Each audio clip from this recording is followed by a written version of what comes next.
Maslow's hierarchy of needs. Let's talk about it. So typically when we see this, we see it in the standard pyramid, right?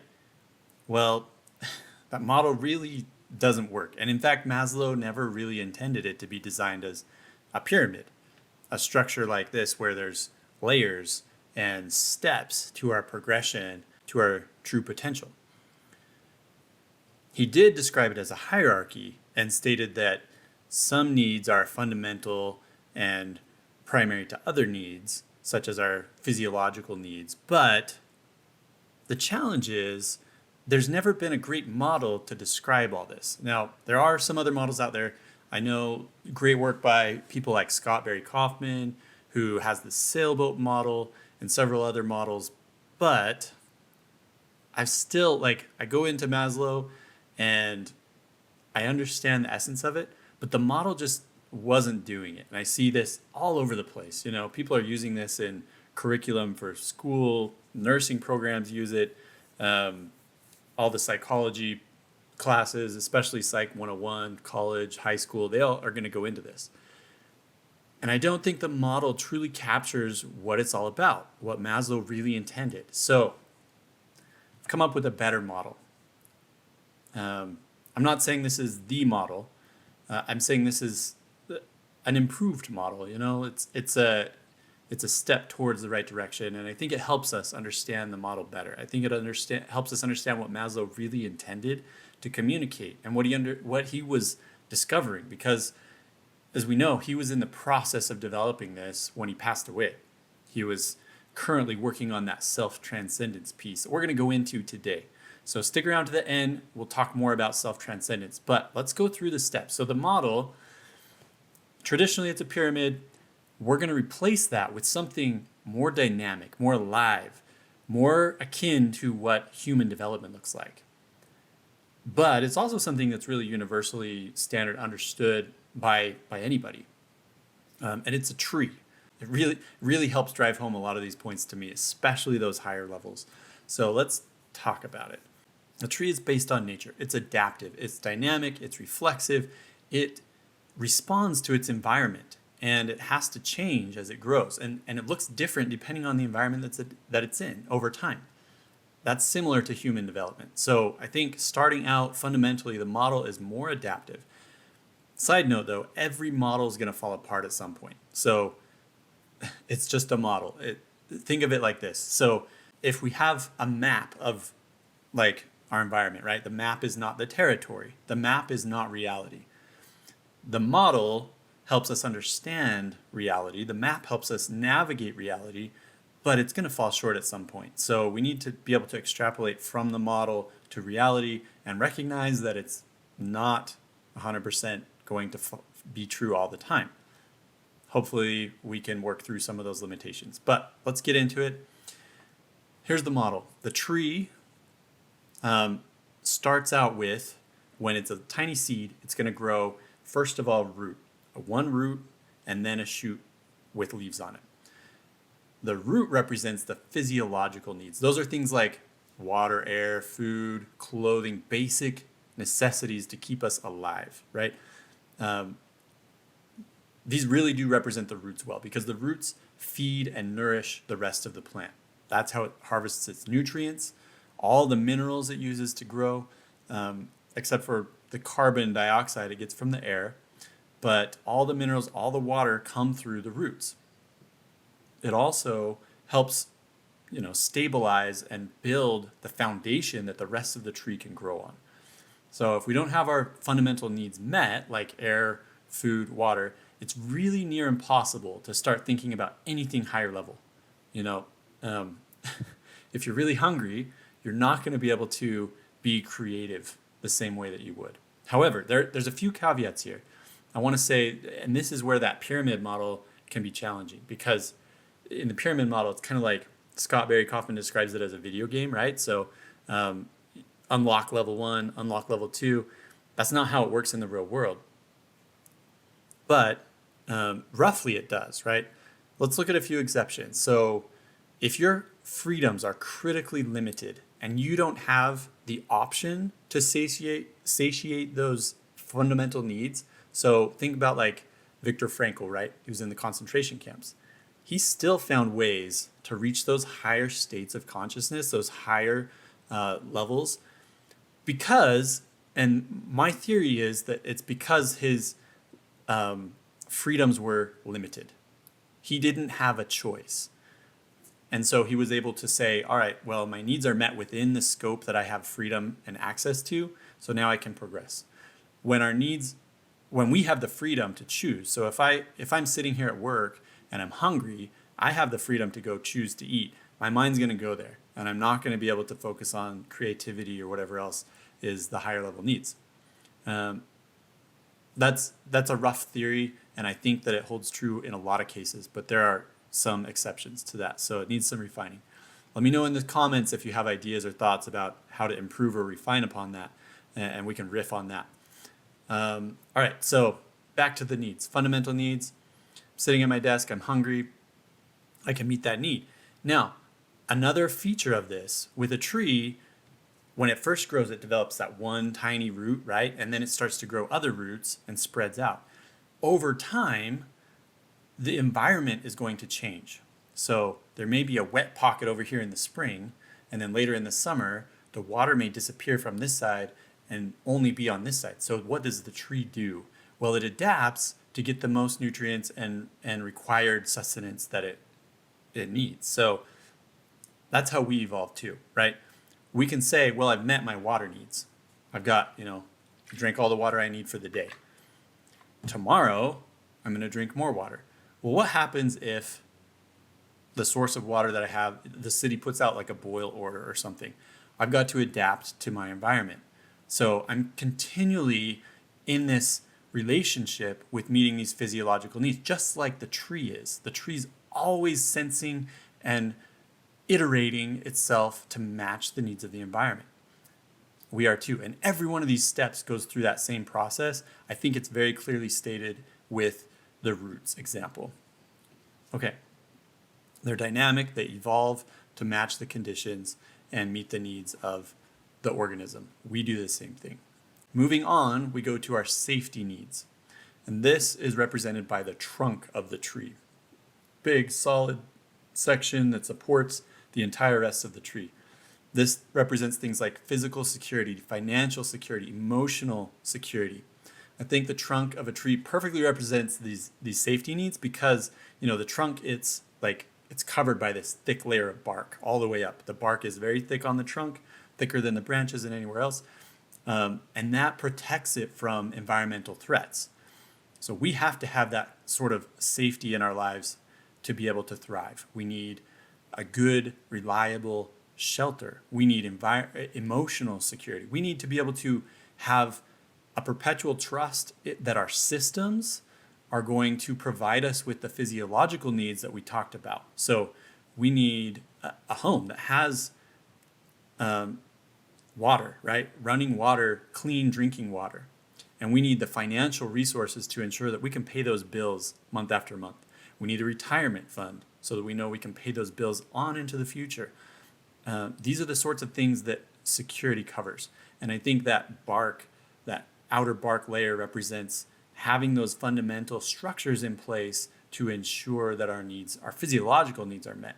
The next layer in the trunk is called the cambium. And that's kind of this inner layer. It's spongy, and there's just one layer around the ring of the outside of the tree that carries the nutrients and the liquid, the water, up to the rest of the tree.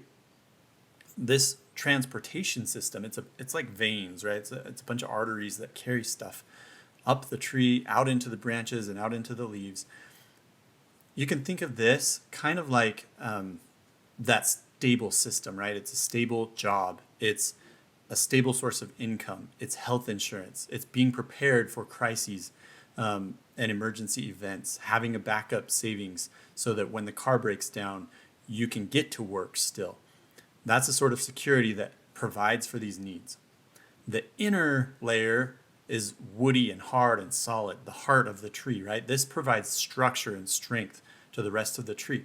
This really is our emotional and psychological resilience. This is grit. This is emotional stability, emotional skills that allow us to weather all the storms of life. So this security allows us with the trunk, the bark, the nutrients, and the structure, it allows us to support all the rest of the functions of our lives. And just like a tree, if the tree grows up in a windy environment, it's going to get a thicker trunk. If we grow up in harsh conditions, we're going to need to adapt to meet the needs of those conditions. This is really informative in a lot of ways because it helps us recognize where we may be lacking and where we may need to invest more time.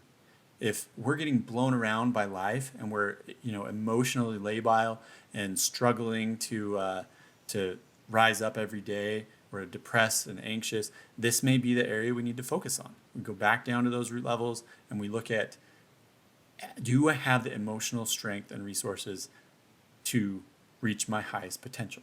Okay, so that's the trunk. The next section is social needs. And I like to represent social needs as the branches of the trees. These branches stretch out into the canopy of the forest. They allow the tree to maximize its exposure to the sun and other resources like pollinators and wind and things like that the tree needs to thrive. I like to go to Robin Dunbar. If you haven't read Robin Dunbar, he does great work with relationships, friends, intimate relationships. Look at the book. I've got a couple books listed in the comments and on my website. Great resources for this topic, but those social connections, we need those to thrive. Most people do best with like 1 to 4 intimate relationships. That's like, parents, siblings, spouse, people that you live with and share every part of your life with for the most part. These are like the main branches, right? They support the rest of the tree and all the other branches come out of those. You've got to have these core intimate relationships in order to have other healthy relationships. And we go layer upon layer out there. There's secondary, tertiary, and whatever branches in the structure of a tree. Those represent, our close friends, our distant friends, and then finally just like our acquaintances. We need these healthy relationships at all layers to be able to be the best version of ourselves and magnify our full potential in life. Pretty self-explanatory. Let's see, the next one is esteem needs. And this is where we reach for outward and inward validation for ourselves to make sense of who we are, our identity in the world. And this is represented by the leaves of the tree. Very visible, they're out on the very edge. They absorb the energy from the sun. They're taking in energy from the external environment. So we're getting this esteem from other people around us. Every human has this need for acceptance and approval, to be a part of the tribe and to fit in and to feel like you're achieving these societal benchmarks. Things like graduating, getting a diploma, accumulating awards and titles and status and possessions that let you know that you're okay, that you're going to fit into the tribe. I love the parallel with the tree for this section for a few reasons. One, like I said, esteem comes from both outside and inside, right? So we need that external validation. The leaves also draw nutrients and moisture from the roots. So we have to validate ourselves too. Also, this one's really, I love this part, right? So leaves are temporary.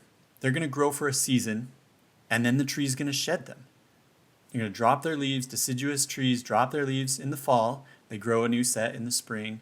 And or if, in a more tropical climate, they're just going to cycle through and shed leaves as they grow old. Just like the leaves, we go through stages and phases of our esteem needs. Sometimes it's our time to be in the spotlight. We're working hard, we're getting the awards. Other times, we're okay to hide away, do that inner work, and build up for future season.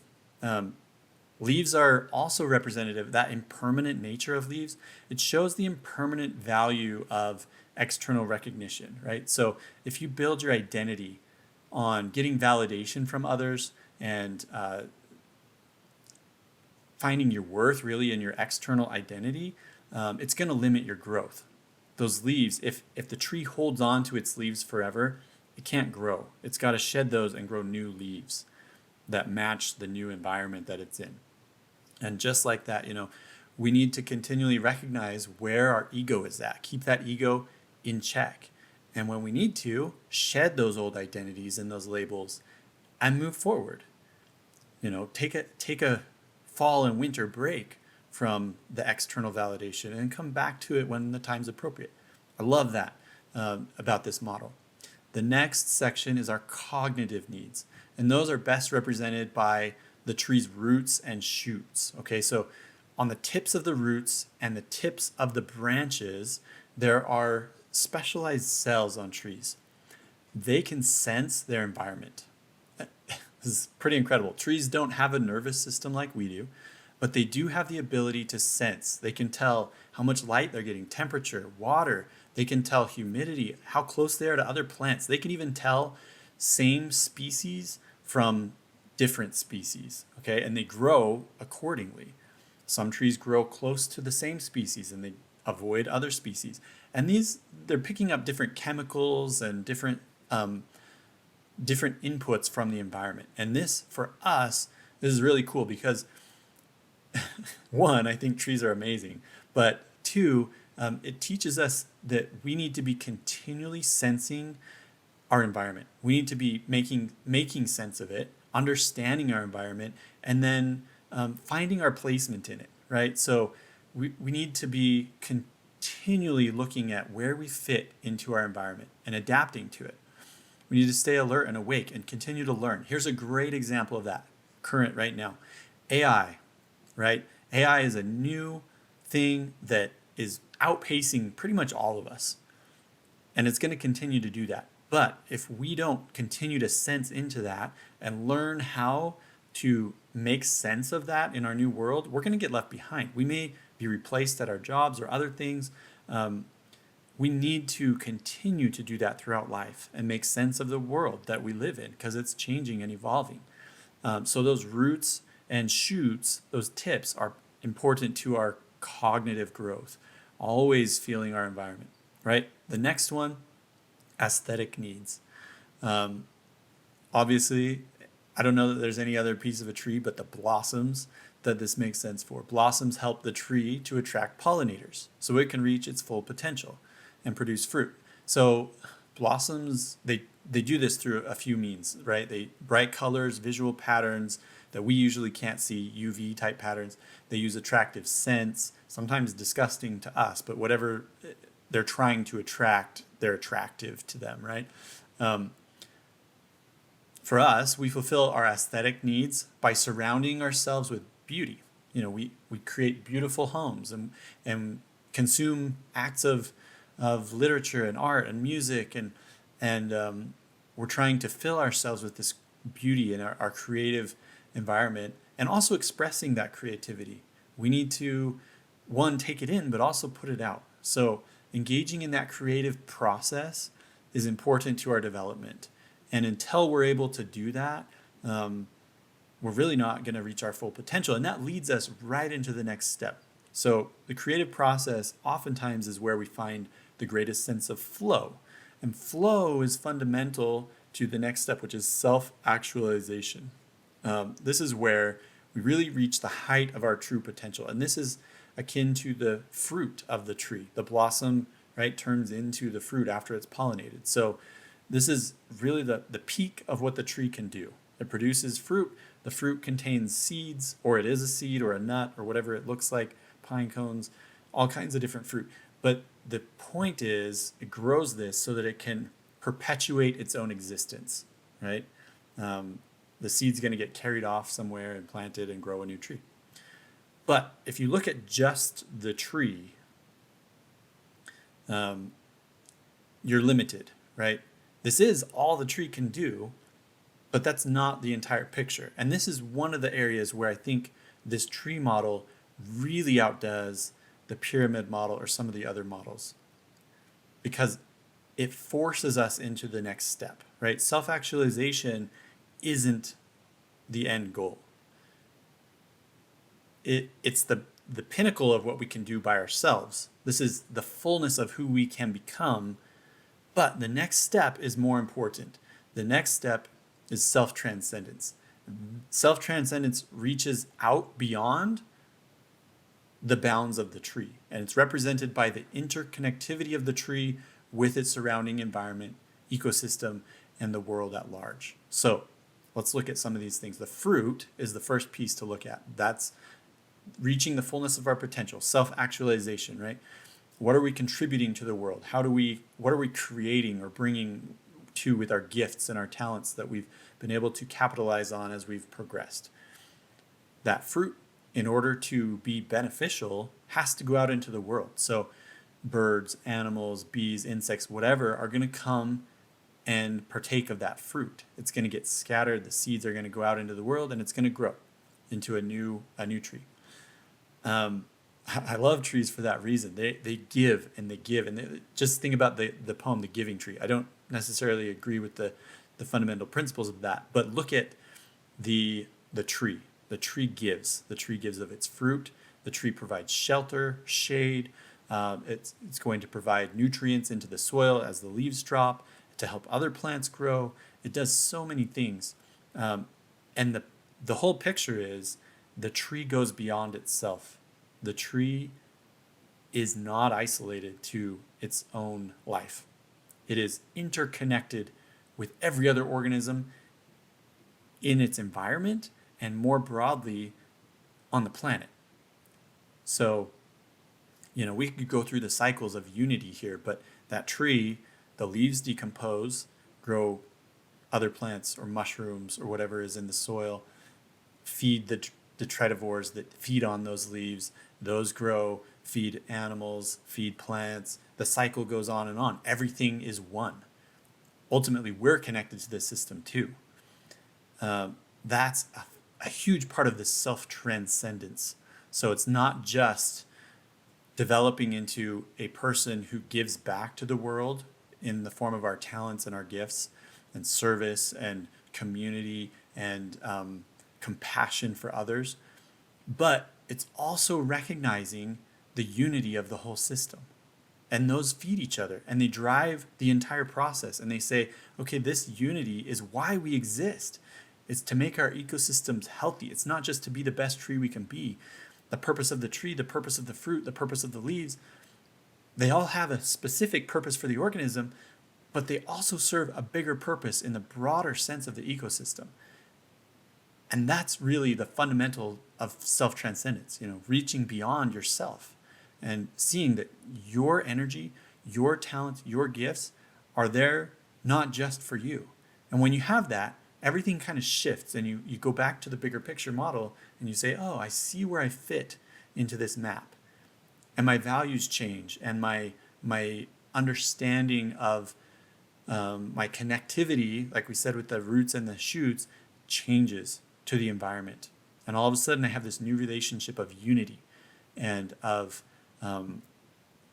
giving, right? I'm compassionate and I want to volunteer and give back, not because I need my ego stoked, but because I can see the forest for the tree.